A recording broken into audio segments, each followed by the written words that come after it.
I'm Hugh Hewitt, joined by United States Senator Tom Cotton from the great state of Arkansas. Good morning, Senator Cotton. How are you? Good morning, Hugh. It's good to be on with you. Happy Valentine's Day to all your listeners. Hope they have a special Valentine. You are extra special lucky that the fetching Mrs. Hewitt allowed you to be a Valentine of all people. I am. I am greatly blessed, as are you, by your spouse. Senator, you're on Judiciary, so I want to ask you about the Federal Bureau of Investigation. There is this memo from Richmond that called out radical traditional Catholics as an extremist threat based on the Southern Poverty Law Center. Somehow, the agent or the intelligence analyst didn't know that the SPLC has no credibility. The supervisor didn't know. The head of the field office didn't know. It got up to D.C. and they didn't know. And until it became public, nobody revoked it. How does anyone not know that the SPLC is not credible? It's mystifying to me, Hugh. You know, I've been explaining for years that the Southern Poverty Law Center is not just a left-wing front organization. It has its own deeply troubled history of racist and sexist activities in its own organization. So no one in the government should be under any illusions of what the Southern Poverty Law Center is. But even if you didn't know anything about that left-wing group, you should have known from the very first moment you put eyes on this memo, inappropriate for the FBI out of the Richmond field office or anywhere else to be characterizing Catholics who choose to attend a traditional Latin-based Mass in this way. Not only on the Judiciary Committee, but on the Intelligence Committee. I've seen so many of our intelligence officers, especially doing the analysis, lose their way in recent years, focusing on Americans, on people who attend Catholic Mass or go to school board meetings, or for that matter, focusing on allies overseas who are pursuing political agendas that they don't like. In no way is any of this foreign intelligence or related to our national security. Maybe they should be spending more time trying to figure out what we're shooting out of the skies over North America, or what China is up to in terms of trying to invade Taiwan at some point in the future, as opposed to focusing on Catholics who like to attend a Latin Mass. Yeah, Senator, first impressions last. My first impression of the FBI goes back to 1984 at the Department of Justice, when they were hardcore on the hunt for the Soviets, the East Germans, and the Cubans in the United States, and they were doing great work. And I think Christopher Wray is a fine man with a distinguished record, but it's an agency with 38,000 employees, 14,000 of whom are special agents.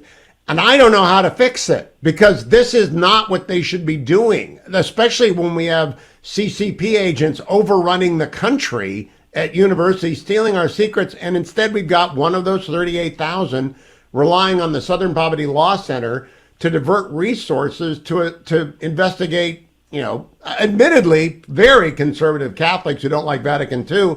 But how do you fix that? Well, Hugh, I can say that I'm confident the FBI has several thousand Catholics in it. Probably more than a few of those want to go to Catholic Mass as well. So we shouldn't paint with a broad brush about the FBI.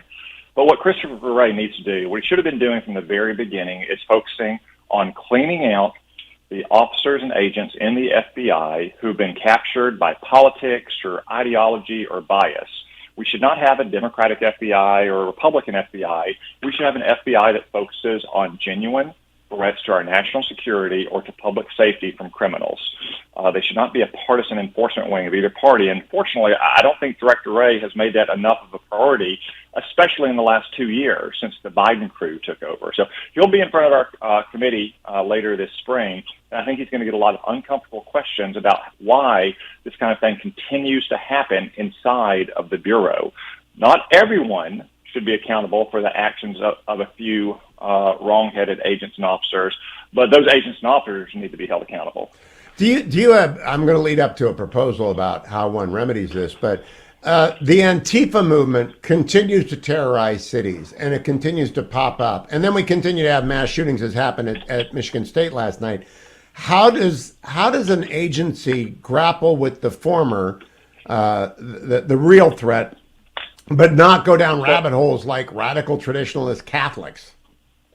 Hugh, I think a lot of that comes back to leadership from the top and down out to the field. And you have to have people from Chris Wray on up to your special agents focus on what their agents are doing. I remember something Bob Gates talked about in being Secretary of Defense and that mammoth department. You don't have to micromanage, but you need micro knowledge. You need to understand what your officers and agents are doing down to the field level and make it clear that we're focused on things like Antifa street militias or Al-Qaeda and ISIS or Russian and Chinese spies in our country, that we're not focused on parents going to school boards or Catholics going to a Latin Mass, even if you politically disapprove of those people. So your friend, former Secretary of State Mike Pompeo, wrote in his memoir, Never Give an Inch, about the difficulty of getting the Department of State to do anything that they don't want to do, because it's a deeply, deeply politicized left-wing agency. Not the same at the CIA, by the way. He says they are fairly easily given. I think the only answer is to roll back civil service protections, which actually means you can't discipline or fire anyone for any reason, including stupidity, without Merit System Protection Board hearings, an endless process that divert time, energy, and mission. Therefore, the tendency of managers is simply to try and isolate the problem, not remove it. Is there a rewrite needed in the federal unionization and the federal protection of employees, Senator? Well, so Hugh, first off, let me make a point about what Mike Pompeo wrote in his book, contrasting the CIA and his management there versus the State Department. Remember, those rules don't apply to the CIA. It's not just that the CIA attracts a different kind of person who has different priorities and wants to pursue a different kind of job.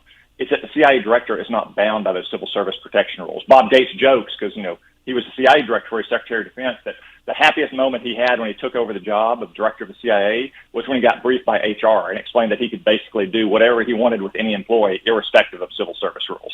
I didn't know that. Yeah, that's not the case when you're Secretary of Defense or when you're Secretary of State.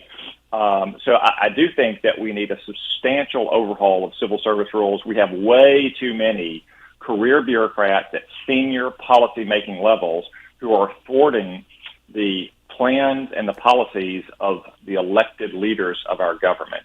I know that President Trump, at the end of his tenure, was proposing a sweeping rewrite of the civil service rules to try to bring more political accountability into these departments and agencies to ensure that the people making policies, if they haven't been elected by our people, have been directly appointed and are accountable to persons who are elected. The only major law that President Carter passed was the 1978 Civil Service Reform Act, which established, among other things, the Merit Systems Protection Board. And I had to deal with that at OPM when I was running OPM in the late 80s. It's a nightmare. You can't, so exempting agencies from that would be a wonderful thing, especially the Bureau is the CIA for domestic purposes, and DOD civilians should be subject to the same disciplines of the military. And when you were in the military, if you screwed up, what happened, Senator? Well, I mean, yeah, you got whether it's a Article 15, as we call it in the Army, or Captain's Mast in the Navy, or other kind of military discipline, you got punished severely and swiftly.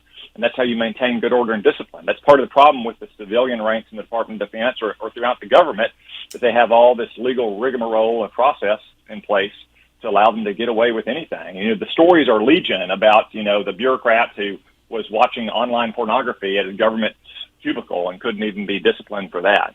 Or people who have, wasted taxpayer dollars on boondoggle trips all around the country, and they haven't been disciplined or effectively disciplined, I should say.